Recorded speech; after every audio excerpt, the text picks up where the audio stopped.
Blessings. What up, y'all? So I am inspired to do a money part 2 that I'm going to be talking about. I wrote some topics out so we have a little bit more structure and just building on money part 1. If you notice, my voice was kind of low, and this was my first time really, you know, having an audience talking about money. So I really think that being comfortable with it and building on it, because, you know, we're ever growing. So this is going to be money part 2. And I wanted to share these different concepts. Please feel free to take some notes. There's going to be some journal prompts as well. And at any point you feel you want to ask yourself a question that I'm just talking in sentence, go ahead, jot that down as well, and definitely take some time upon reflection. So here we go. So I have here having money, and having money was interesting. Having money is interesting, was interesting. What I mean is talking about it in my past, because I want to start from my past and coming to how I am right now as well, and still ever growing and learning. Initially having money, it was like this thing, like I always attached to me never having it, so it was never there, but in abundance. And as I'm unpeeling those layers, it was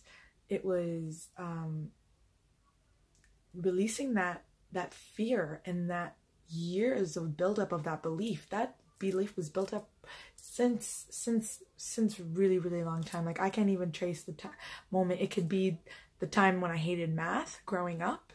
It could be in high school when I first got my job, and my first job ever. I worked at Tim Hortons for 3 years, gang. And so bringing up to the concept right now, I love having money. It's nice to have.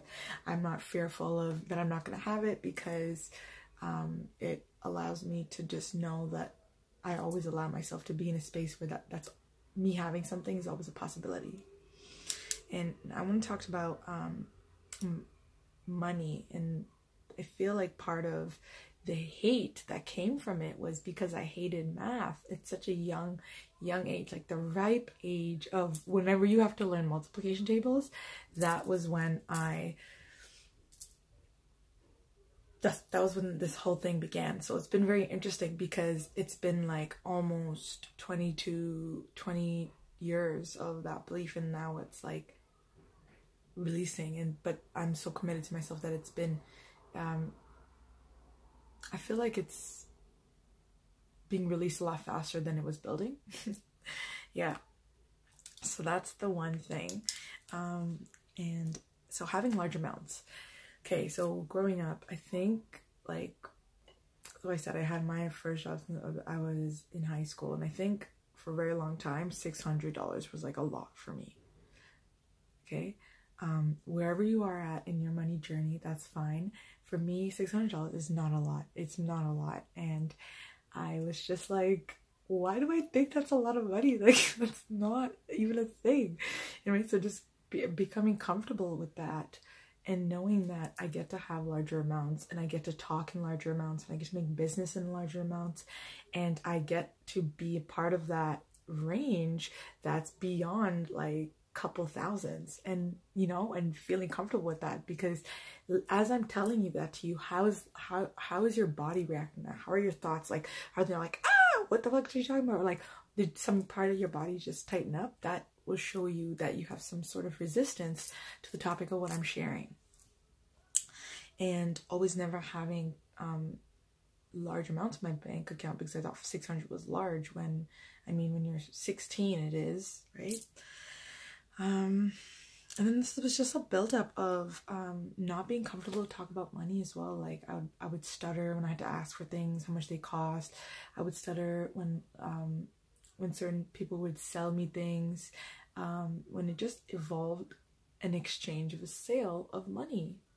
Now when we talk about it like this, and I love normalizing the concept of money, because I want it to be something like my hair, you know, bracelets. And so I realized that it's energy. Money is energy. Money is the extension of who we are, and it is the abundance. My awareness and my action is directly correlated with the energy of money. And so when I keep normalizing and talking about money like that, you can see how easy it is to just embody a state of flow. And if it doesn't, it's okay. You'll build up to that. Hated capitalism. So I want to talk about in university. So now I have like this, I'd say, really already skewed concept of what money is and what that is. And I'm coming into university right now, and I'm learning philosophy and what Marx talks about, the social class. I'm learning Machiavelli, and all of that is like adding into my hate of capitalism. And I'm just like, fuck capitalism, I hate it, money's the root of evil, because I didn't get it. I didn't get it, a lot of it, and I didn't get it, and I didn't get it, right? That is so huge, because I didn't, like, it was so locked in with so many insecurities of me, and which is why it wasn't showing up in that way. Kind of like when you're breathing life into a plant. Speaking of my plant, it's dying and I need to fix it. I'll take care of you, booby, I swear. All right. Yeah, so I hated capitalism, and that didn't really help, but it I just try to run away from it any way possible. Try to run, like, any job that said sales. The first thing I would just like, even though our whole economy is sales, right? It is sales. And having comfortable with that of sales was so interesting, because as I decided to be a yoga teacher and left the corporate job, I got right back into sales. And because I was selling my services, and I'm like, whoa, the thing that I just didn't like is out here, and I have to address it. I have to sell my stuff. And it's been interesting because it came back into self-worth, and it's not something that you can run away from, right? It's you can't run away from your self-worth.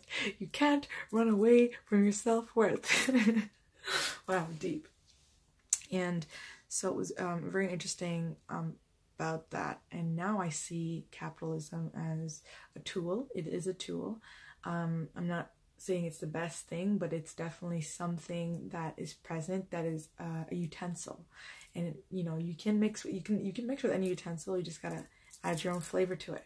Exactly. Add your own flavor to it, whatever that looks like. And this is to share that whatever spice and flavor that you have, you can add into your money-making capabilities. Now, the next topic that I have here. So I started off with hating math, got a job, didn't know how to save. $600 was a lot, didn't even have a credit card, didn't know what saving was. Not being comfortable with money, shaking when asking for services, hated selling, hated capitalism, and this is the fucking, I got a job at the bank. Yeah, so I got a job at the bank. Funny enough, I believed that I really, truly in my heart wanted to fit into society. And, you know, that was one of the best, most respected, specifically in an Indian household, a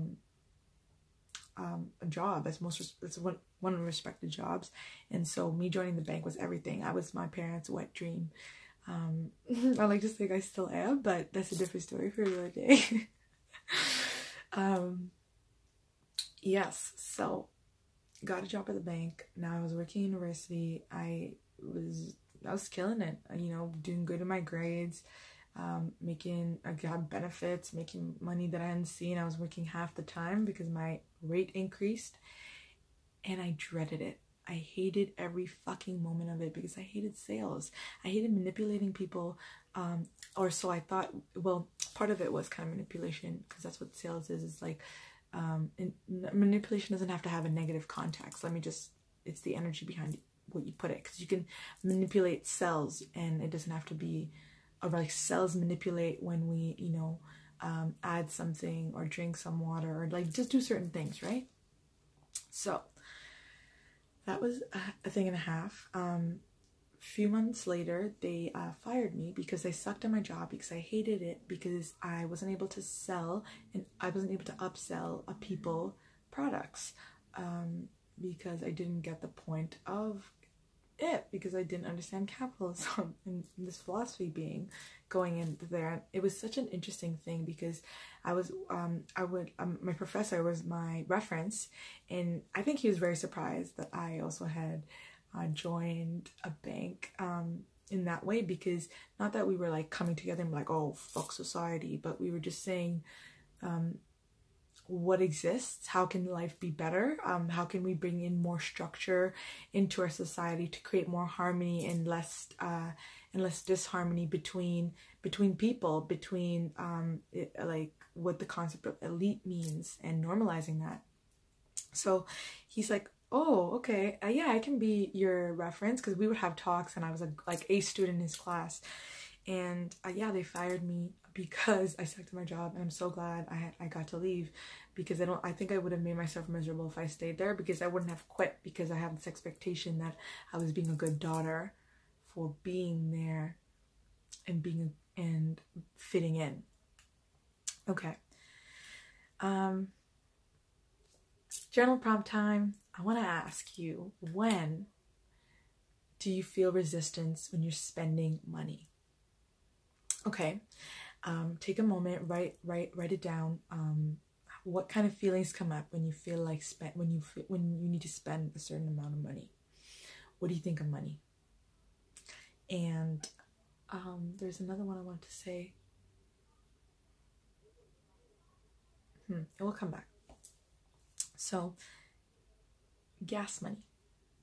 Now, I love investing in my car. I love putting gas in my car. I love feeding my baby, because that's essentially what it is, okay? When I was broke and when I hated money, I hated putting gas in my car, because again, like, it's all layered, right?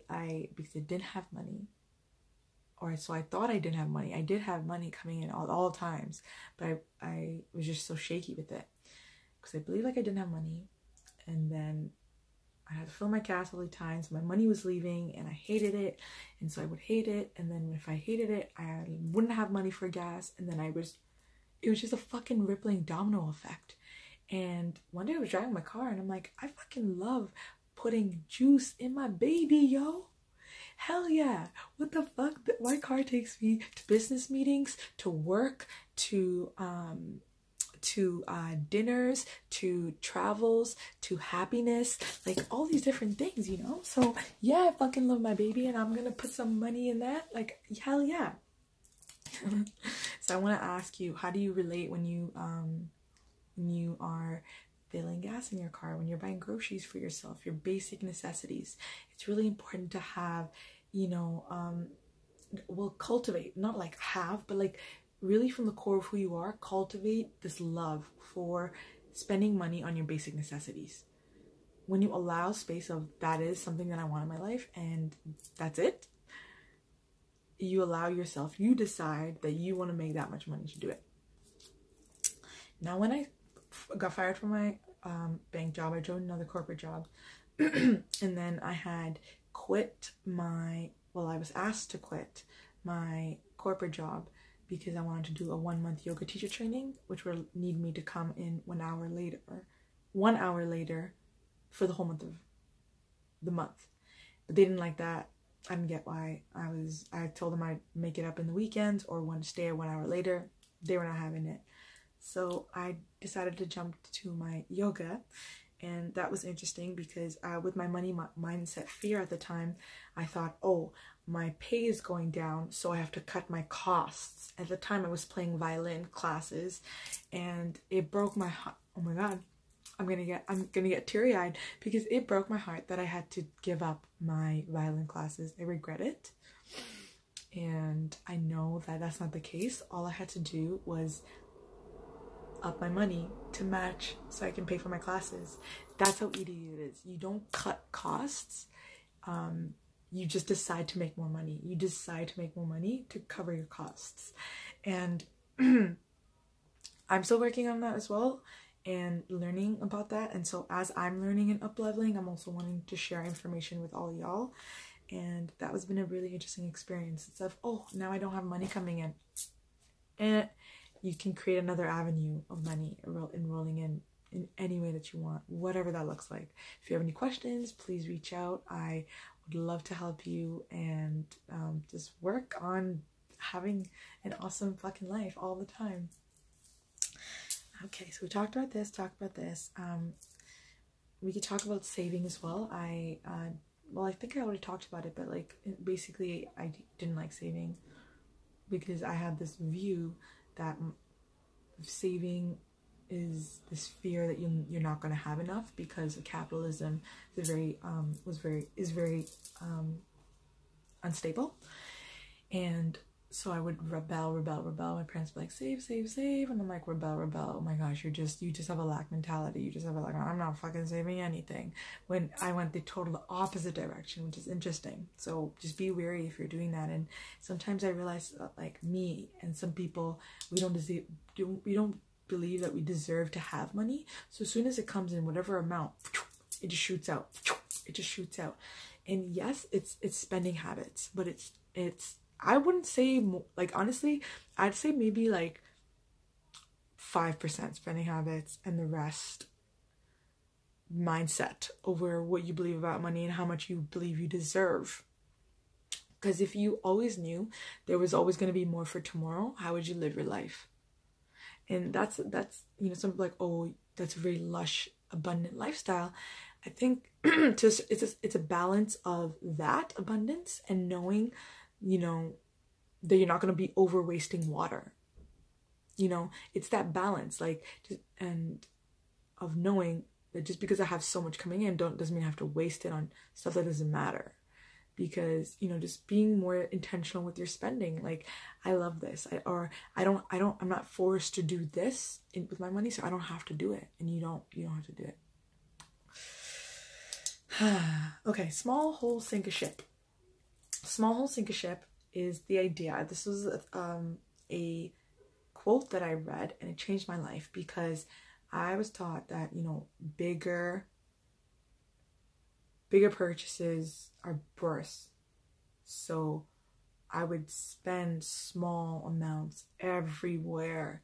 And so that taught me that that wasn't healthy as well, because just because it wasn't in one big amount. So what that meant, I actually stopped investing in bigger things, in things that meant more important to me, like better winter boots, investing in like a trip, investing in like,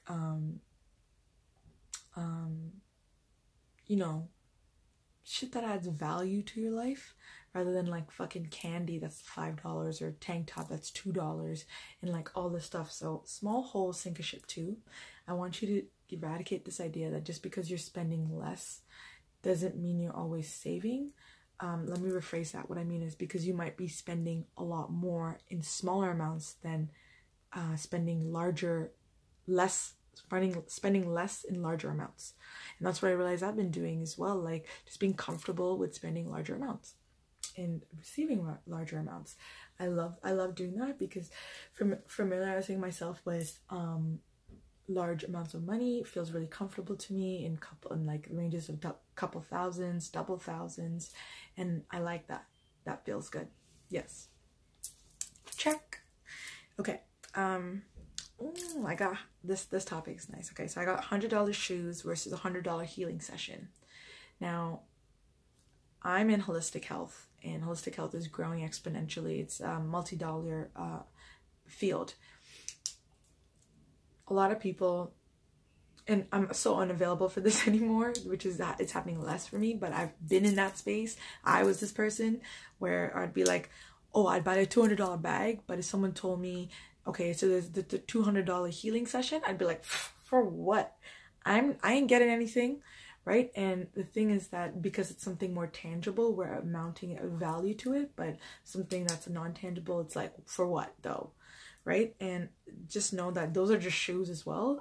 It's the energy and the amount of what someone chose for it to be 200, which is what you accepted. So now if you accept having a healing session that's a certain amount of value, I feel like it relates to how you're dedicating your life, your breath, your money to you being better, right? Regardless of the price value. And yeah, that's it. Like, just being comfortable paying big money for your self-health, for your self-love, health, and taking care of that. Like, you know, by buying the expensive stuff. Like, I know some people will be like, oh, tiger nuts are expensive. They are expensive, and for some people, but I say health as well. So I'll invest in those tiger nuts because I know they're, in the long run, they're providing me longevity. I would be broke almost every single day, never having money in my bank account. And I'm so unavailable for that anymore because I know I am an awesome individual and my awareness is manifesting into my money. So my awesomeness is just going to the energy of a dollar value. Money is just amounts that we've put and added symbols on. So I think it's very important to know that we can attach different energies to those symbols of math. Yeah, so that's pretty much it. That's what I want to share for money part 2 video. There's going to be more of these videos as I up level and grow. Y'all, shit's going to come in and you're going to get some awesome stuff as well. I want you to just take a moment and have a money date with yourself. Like, bring in all your bills or your T4s, or if you're, you know, an entrepreneur, like just taking the time to see where you feel resistance towards finances and see how you can, well, when you come into the spaces like that with love, certain ideas will pop up of like, oh, I could do this to make more money to suffice this, so I know my abundance is clear, you know. And when you allow, I feel like talking about it is different than feeling it, because like sometimes the thoughts repeat like, oh my gosh, I have my bill, how am I going to pay for it? And it's more like, in that moment, switch the energy of, I got it covered. I always got it covered. There's always more for me. Thank you so much. Love and blessings. Take care. Bye. Namaste. I see God in you.